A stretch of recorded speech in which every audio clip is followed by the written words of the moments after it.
бид ойлгож чадна. Ойлголцол. Чимээгүй ертөнцөд ч нөхөрлөл сонсогддог.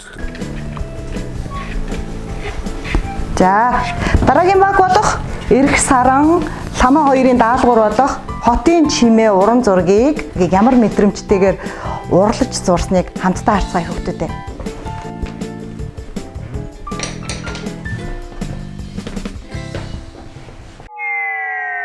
5 цагийн өмнө. Хоёр охтой зэрэг үе хийж байгаа юм уу? Тийм, мэдээд байсан байхгүй. Угаасаа гаднаас нь нэг.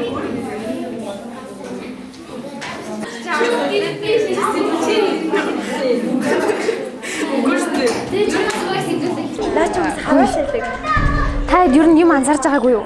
Юу? Энэ охин яагаад ингэ дандаа ганцаараа сууж байгаа юм бэ? Хаяа, сэрийхөө пэжл та дугуулын эхлээд 3-4 сар болж байгаа үсттэй. Байн ганцаараа сууж байгаа. Та тэнтэй юм дуурж үзсэн үү? Үгүй.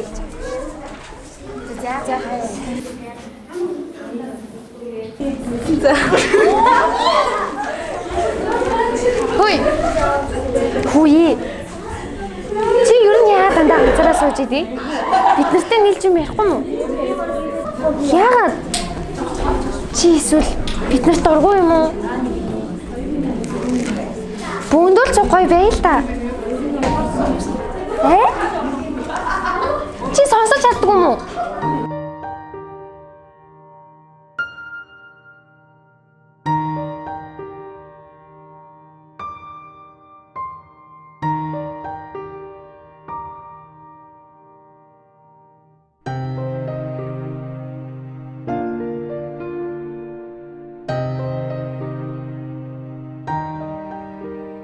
Чи сонсож чаддгүй байсан. Шороо нүхтэйсэн.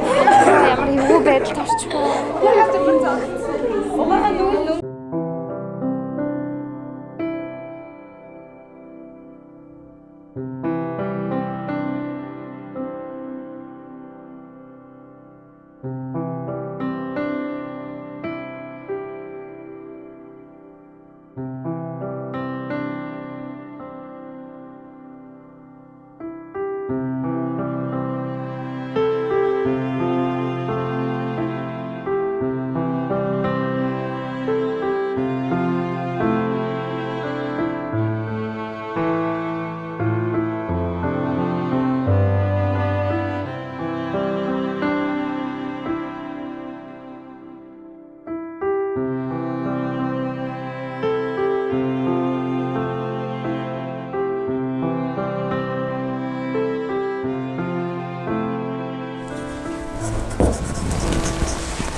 За хүүхдүүд одоо завсарлах төгсөж байгаа болохоор багш нь та нарт даалгавар өгнө. Хотын дуу чимээ гэсэн сэдвтэ даалгавар өгнө. Энэ дээр хин маш гоё уран бүтээлч хандах нь багш нь шалган заяа. Тэгээд одоо цаг бага байгаа учраас 2-2-оор баг болъё. Эрх саран Ламаа 2 1 баг, Ингчин Игшиглэн 2 1 баг, Сод туяа Намн 2 1 баг. Тэгээд үдээс хойш багш нь шалгана шүү. За. Багшаа би эрх сарантай юу? Тийм нөхөөс эрх сарантай. Одоо завсарч болно.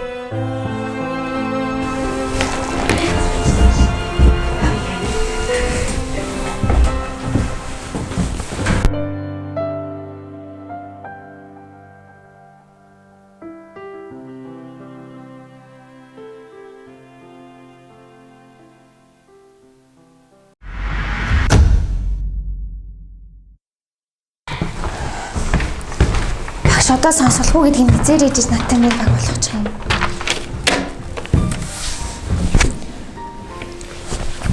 Хоёулаа нэг баг болсон. Нэг баг. Багш биш үү? Багш. Ойлгож байна уу багш? Багш хоёуланд нь хотын чимээ гэдэг сэдв өгсөн. Дуу чимээ гэдэг сэдв өгсөн. Тэргээр хоёулаа зураг зурна. Чи намайг ойлгож байна уу?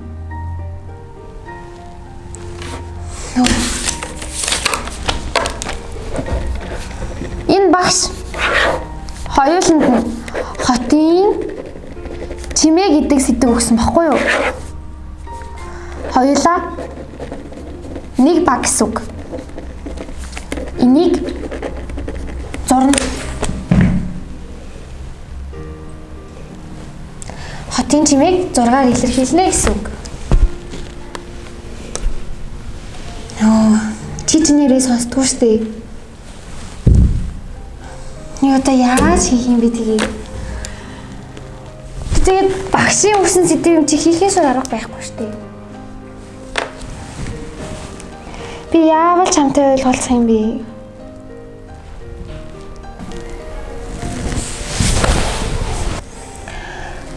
Тэгээ сонсголгүй ямар байгааг би яаж мэдэх вэ те?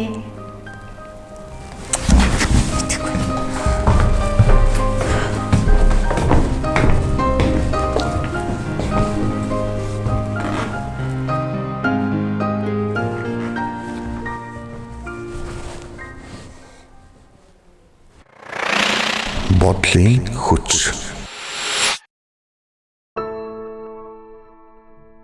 Яй, би очиж энэ охинтой нэг баг болж хуваарлагдаад тахтаа яах вэ?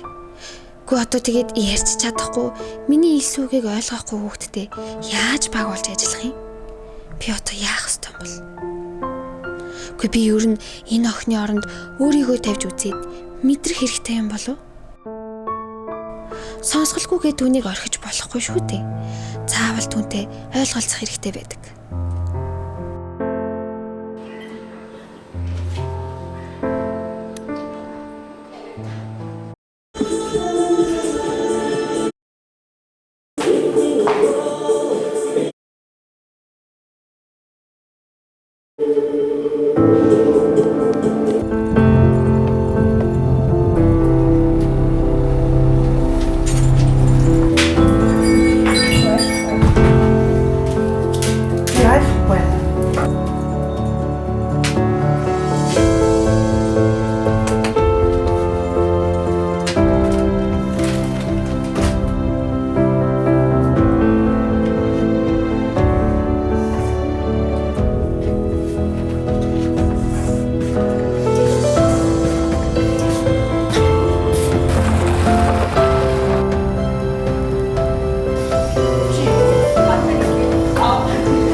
Юу вэ?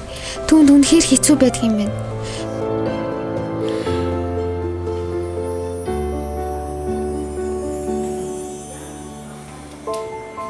Би түүнтэй нөхөрлөх ёстой юм байна.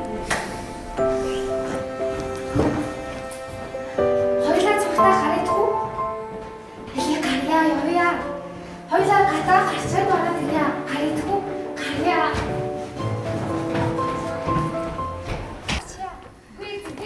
Хоёулаа нэгэндээ тусалж чаднаа би итгэж байна. 35 үсэг заагадаг. А, Б, В, Г юу гэдэг? Цагаан толгой 35 үсэг. Чи намайг би чамд өөрөө яаж ойлгох вэ?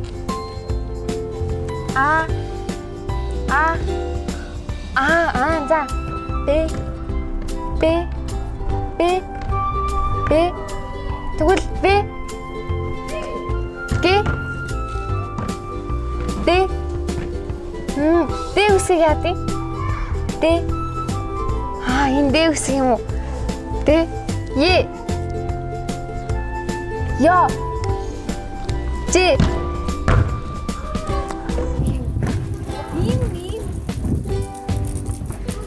Хэлхэн гэж юу? Нэт охин. Нэт.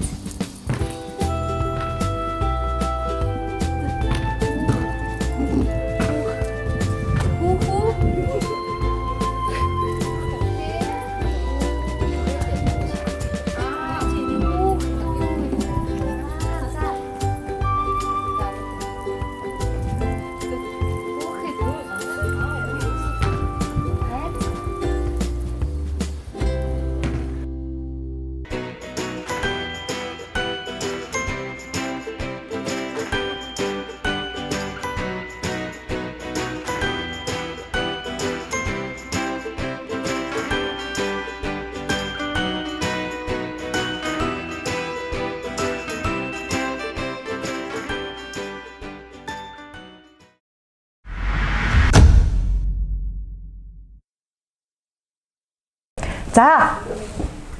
Ламаа Ирэх сарын хоёрынхоо даалгаврыг шалгацгаая. Хот чимээтэй. Харин бид чимээгүй.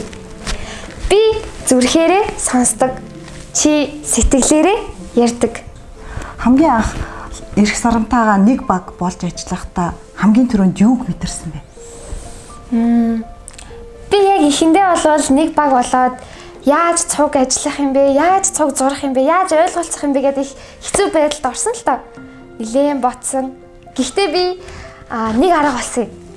Хэрвээ би Ирэх сарангийн оронд байсан бол, найзынхаа оронд байсан бол яах байсан болоо гэж бодсон.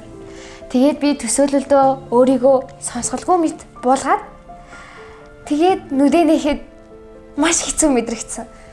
Үнэхээр хэцүү байсан. Гэхдээ би түүнийгээ тэр үед л ойлгож чадсан. Бид хоёр өөрөөр мэдэрдэг. Ирэх саран зургаар би үгээр мэдэрдэг. Гэхдээ бид хоёр нэг ижил зүйл хэлхийг хүссэн. Дэлхийн ертөнц маш үзэсгэлэнтэй. Хүн бүр өөр өөрийн гэсэн өнгө, дуу, аялгаатай. За манай Ламаа Ирэх сарын 2 хотын чимээ гэсэн даалгавар дээр маш гоё бүтээлчээр хандаж, маш гоё хөдөлгөөнтэй. Бүр тэр үнгийг ямар гоё гайхалтай илэрхийлж чадсан бэ. Үнэхээр гоё. Дууг зөвхөн чихээрээ сонсдог биш тийм үү хүүхдүүдээ. Дууг бүр нүдэнд харагдтал. Бүр сэтгэлд мэдрэгдтэл. Бүр сонсогдтол уралсан байна. Үнэхээр гоё бүтээлч хандсан. Хүүхдүүдээ бүгдээрээ баяр хүргэе. Ястаа сайн байлаа. Та хоёртаа баяр хүргэе. Бидний ялгаатай байдал бол биднийг тусгаарлах хам биш. Бид бие биенээ нөхөх боломж юм.